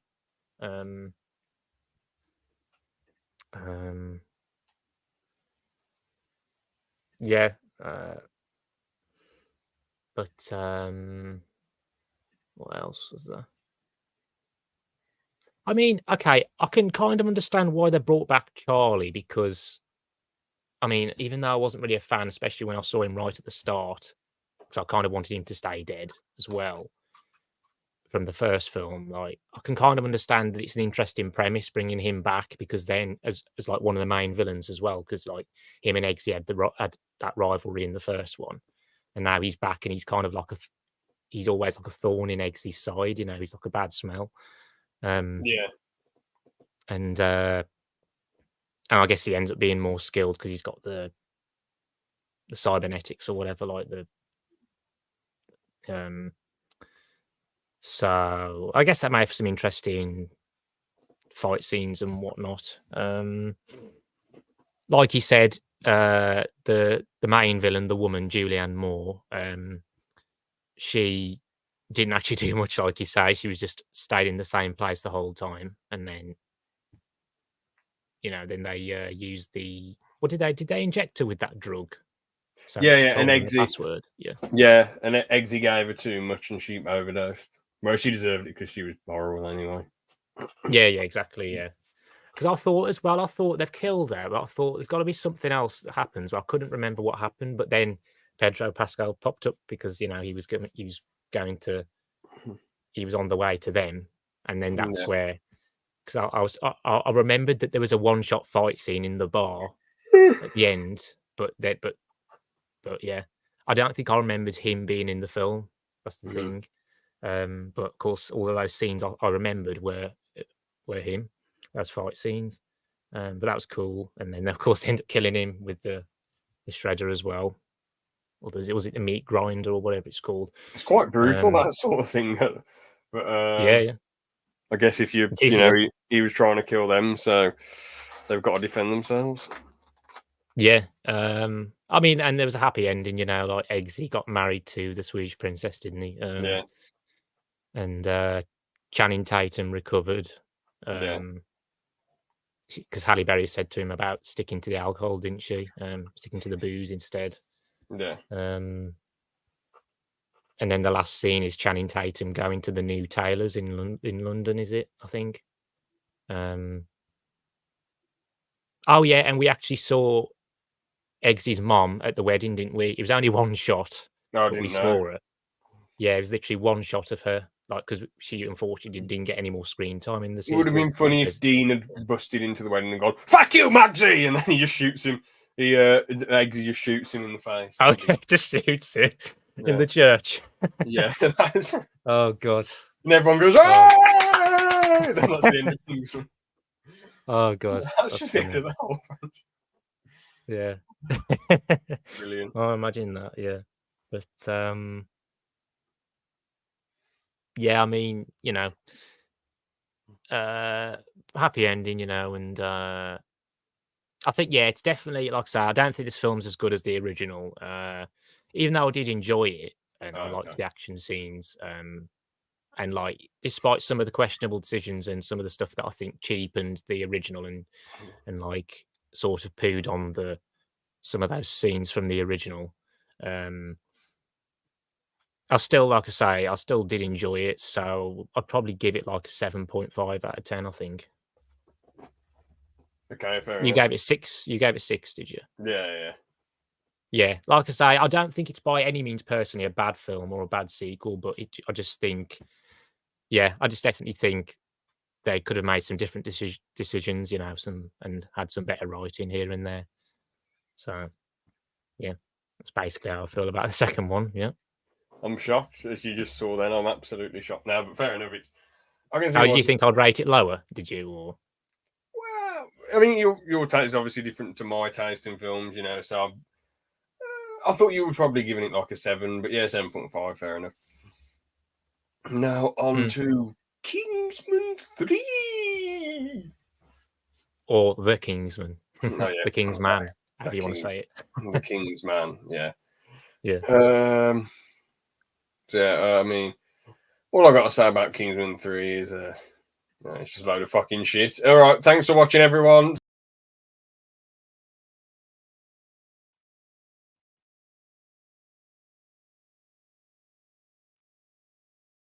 Oh, God.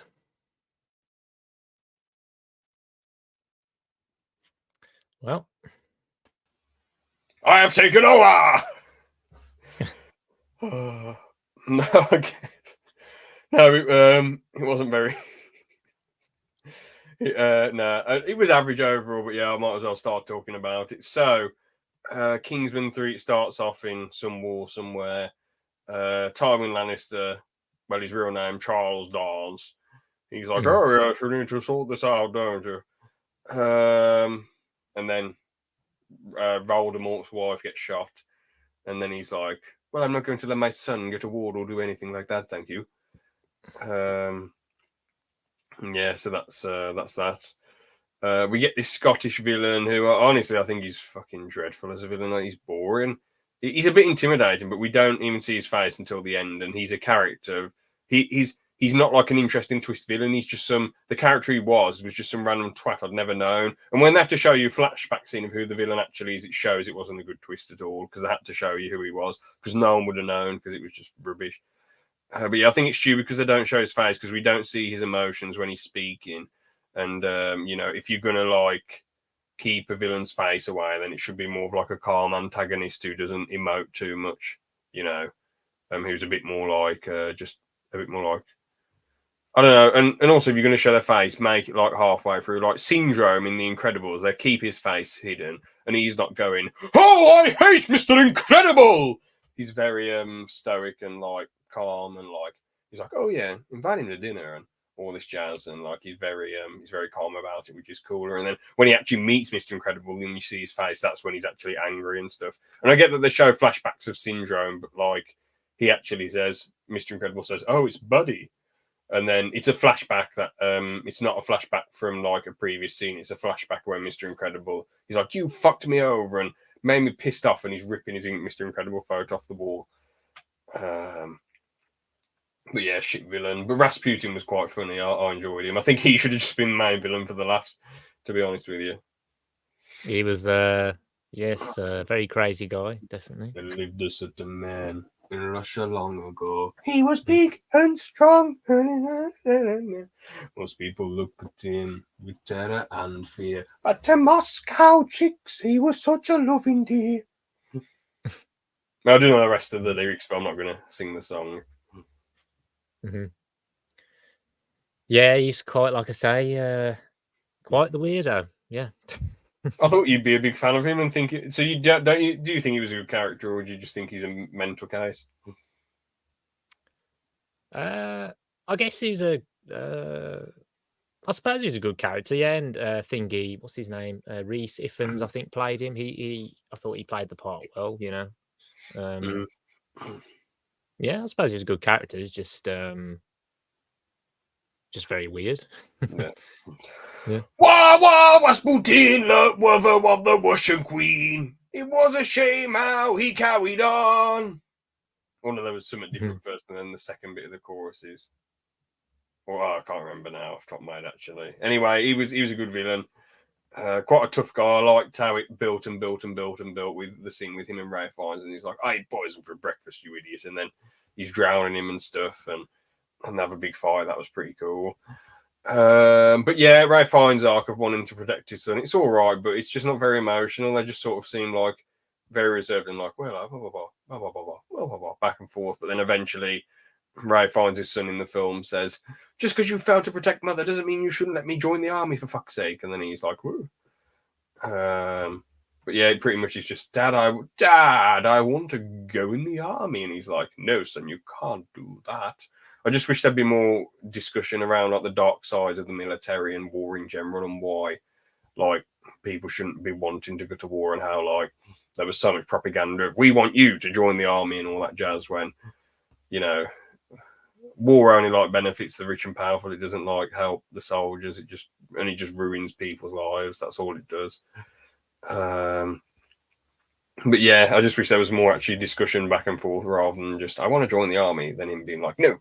And I wish Charles Dance was in the film longer instead of getting blown up by a rocket, because he's I don't know, he's phenomenal in Game of Thrones. He's one of my favorite characters in it, and one of my favorite performances as well. Of any TV show, of any character in any TV show, I really think Tywin Lannister's an amazing character. Who did Charles Dance play again? I can't remember. The bloke with the mustache, blonde mustache. He's like a bit of a higher up ranked person in the army. He's like, "Oh yes, well, if your son wants to join the army, I'll protect him, thank you." Okay. I know that in the film you've got that actor playing 3 different characters as well, haven't you? Which one? He's called Tom Hollander. Not Tom Holland, Tom Hollander. He was in the Pirates films, I think. Was he in the second and third one? Tom Holland. I don't know whether he's playing. Isn't he playing like the German Kaiser Wilhelm II, and then there's someone who's British, and then someone who's Russian, is it? And they're all meant to be brothers or something like that. Oh yeah. I can't remember who the other 2 are though. The British and Russian ones, or wherever they're from. Unless the British one. Oh like shit! Tom Hollander plays Cutler Beckett. That's sick. Oh yeah. Man, yeah, he did really well in Beckett. He was quite good. Yeah, fair play to him. He did a sick job in Pirates of the Caribbean then. Yeah. Yeah, like I say, I don't know whether the British one was he like King George V or something like that, and then there was a Russian one as well. I can't remember. Yeah, I think they're all meant to be brothers or something like that. Yeah. Yeah. I mean, it was interesting that they did that, because like he just looked exactly the same. I mean, I know they're meant to be brothers, but I mean, I guess, you know, it's an interesting choice though, and I can kind of understand like them doing that as well. Just have one actor playing the 3 characters. Yeah. Well, I was going to say something though. Although the Rasputin stuff was cool, and that scene and sequence, I really enjoyed that. That was definitely one of the best parts of the film. I did think it was a bit daft, like he wants to protect his son, yet he's bringing him on this really deadly mission. But yet then after that, he's like, "Don't join the army." But then, you know, like it just doesn't really make sense to introduce him to all this spy stuff. And then another great part in the film, when he actually does join the army, he goes through hell in war. It actually shows you the dark sides of war and how brutal and horrible it is. and he volunteers to go over the wall to retrieve stuff from the German spy. He gets to this soldier, then picks up the soldier, and he makes it all the way back to the British section. And then this Scottish dude's like, "You're not this person," blah blah blah blah blah. And he's like, "No, well, no, I can explain myself." Then he's like, "Fuck you," and just shoots him in the face. And it's like, damn, I was so shocked at that. I was like, "Fuck."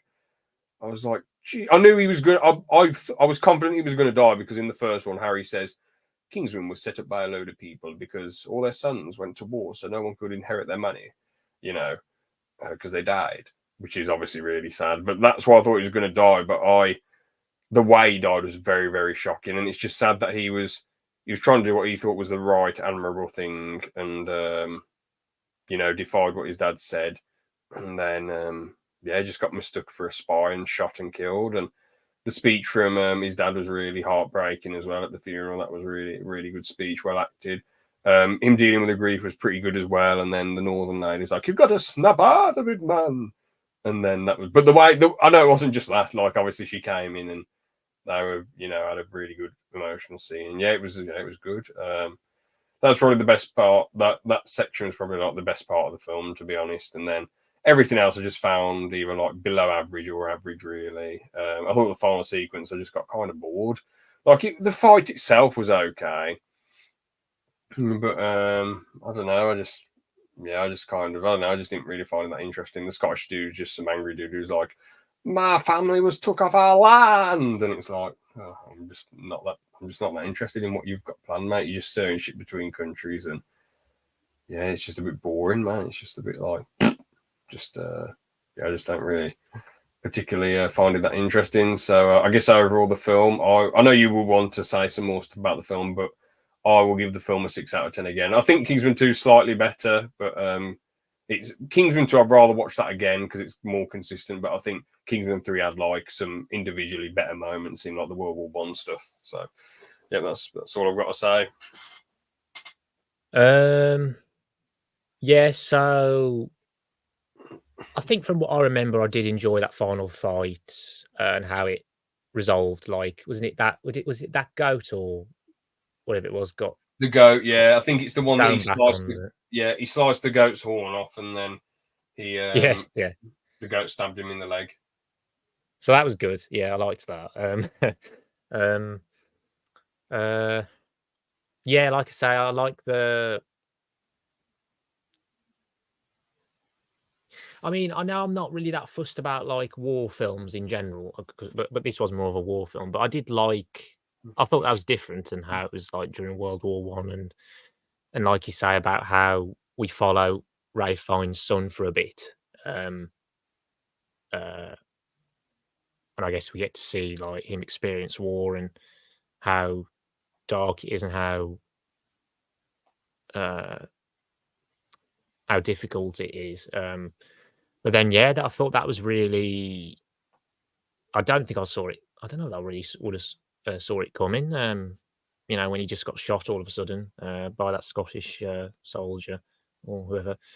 So that was really shocking, but really powerful.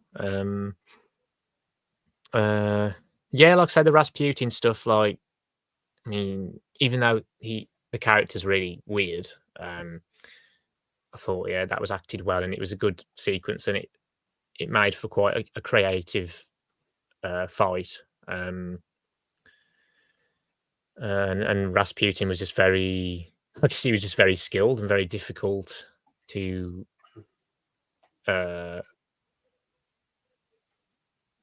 difficult to kill.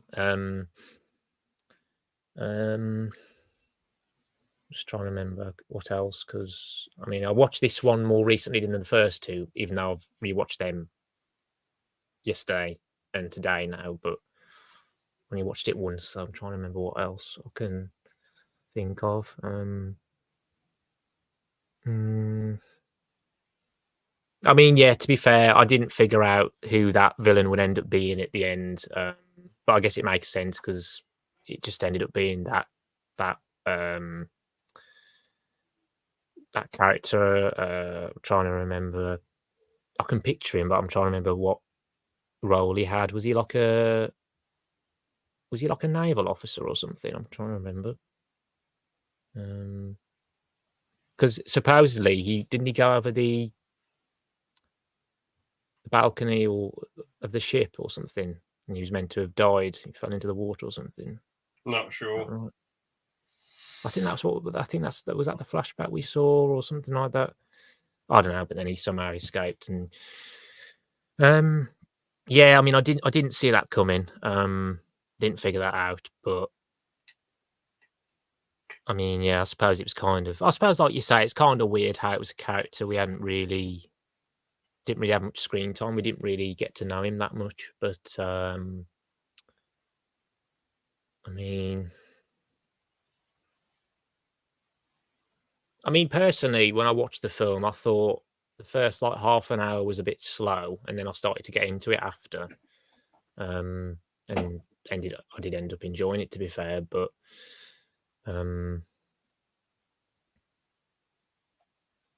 yeah, I don't know what else to say about it, really. I can't remember loads more. I'd forgotten about that sequence at the start with Ray Fiennes' wife being killed, but I remember like that now and kind of like the setting when you mentioned it.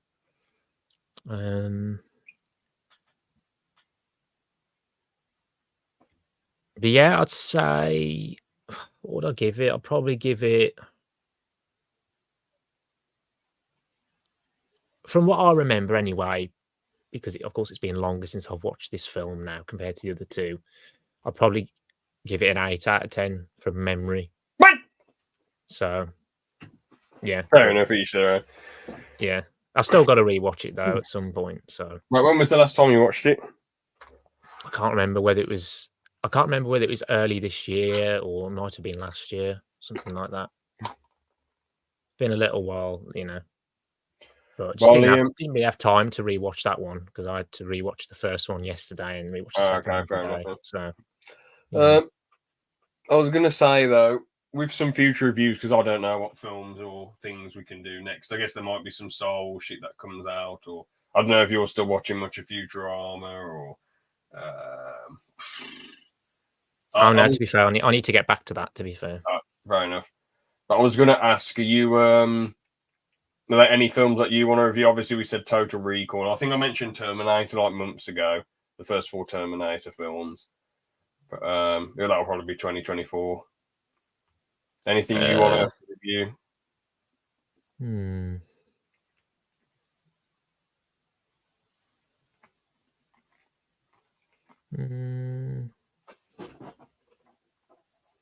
I know there are a few films that you like recommended. Like, I know you recommended Highlander, didn't you? And you recommended that Atlantis film, that Disney one. I've still got to watch those. Maybe a film called Equilibrium. I don't know. Have you seen that at all? Oh shit! Yeah, you mentioned that ages ago. Because I still need to like rewatch that. Like, it's been a while since I watched it.